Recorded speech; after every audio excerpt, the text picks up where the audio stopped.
One of my favorite stories, but you can well imagine. Um, we took over, we Patton's outfit, the whole group, evidently made enough of a dent. This is just a little bit before the end of the war, the end of the shooting war. Um, they took over this paratrooper school in Bad Tolz in Germany. And these are all basically ski resort areas. They're beautiful areas, man. Bad Tolz, Baden-Baden, Berchtesgaden. Who took them over? The Americans? The Americans took it over and made it part of their headquarters. And General Patton at the time he stayed in one of the big houses, you know. But this particular paratrooper school was built like a fortress. It had one exit, only one entrance and one exit. Perfect. And it was walled. Even better. Now, in the building itself, man, they had rooms going through, connecting all the rooms. They had a full-blown pool, exercise room, gym, basketball court, you name it, the Germans knew how to do it. You talk about health-oriented.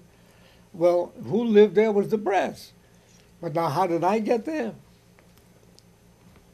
My company commander, the guy that said, hey, you, and, you know, his name, I'm not going to tell you his name, I really shouldn't do that. Anyway, let's put it this way.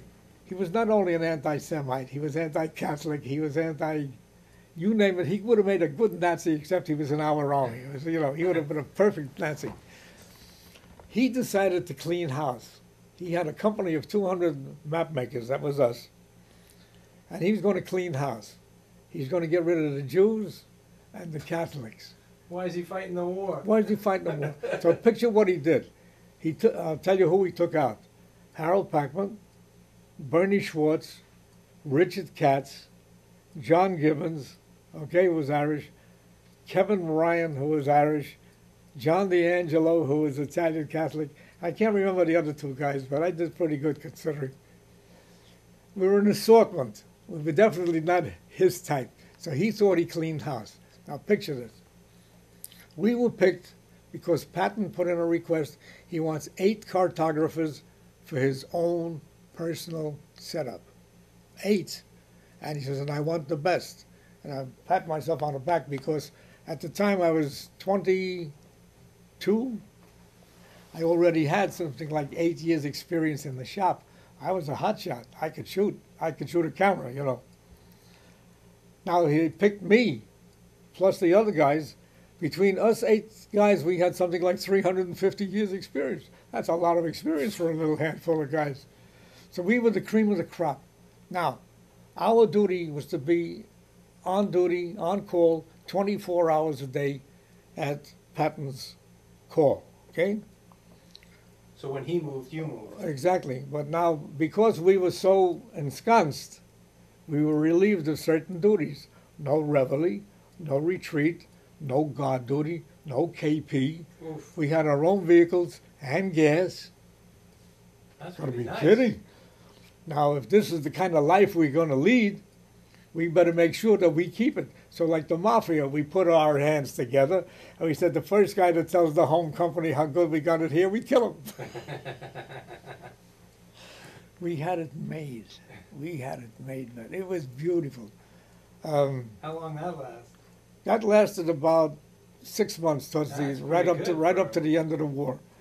But one of the incidents which I'll never forget was, you know, we literally printed maps on the run. Like MASH was a mobile unit, so were we.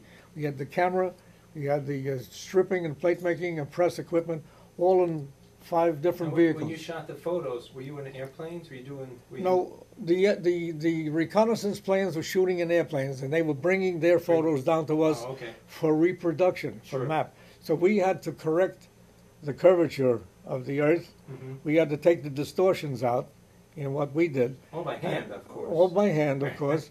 And then, of course, camera-wise, using the lenses the right way, we had to create a flat surface with all the proper elevations. So when we produced a map, it was a map. So were you taking photos of the photos? I was taking photos of the photos. Okay. Exactly. Wow. And we turned out some pretty damn good stuff. Now picture this, if you will. We got all this information handed to us just a couple of hours ago. and we're busy. We stopped everything, right? Stop right then and there, shoot the stuff, get it all done, and we presented a wet sheet to Patton. So you walk up to Patton. Well, I really didn't, but my commanders did. Was there a giant American flag behind it everywhere he went? Just about. Just in the movie? A picture, if you will. I hear this in the next room. He's in the other room. Yeah. We're in this castle setup, you know. Yeah.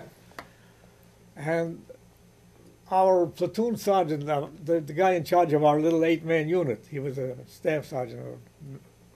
He was staff. And he had to bring the map into His Highness, you know. And we hear about half a dozen 4-letter words. And we hear a crinkling and crunching. And he said, we were there yesterday. We just got it. No way. Anyway, I'll never forget that. He came back out and he said, you're not going to believe this. We heard, you know.